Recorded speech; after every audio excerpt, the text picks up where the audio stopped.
আবার নারীকে টেনে নামালো কোন হায়নারা, রক্ত মাংস খুবলে নিল, লজ্জা নিল কেড়ে, ক্ষত বিক্ষত করল শরীর, দিল যৌনাঙ্গ চিরে। যে মেয়েটি রাত জেগে দিনের পর দিন করেছিল জনসেবা, হতেও পারত কোনো একদিন হয়তো সে মাদার টেরেসা কিংবা ভগ্নী নিবেদিতা।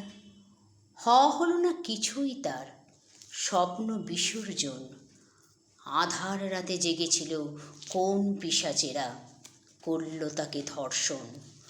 কয়েকটা দিন বয়ে গেল, কেষ্ট বিষ্টু কোনো বুদ্ধিজীবীদের নেই তো প্রতিবাদ। কত কবিদের কলম শুকায়, কত বুদ্ধিজীবী মুখ লুকায়। হিন্দু বলেই তবে কি তারা এত নিরুত্তাপ? সংখ্যালঘু ধর্ষণ হলো অন্য রাজ্যে, এ রাজ্যেও প্রতিবাদে ঝড় ওঠে।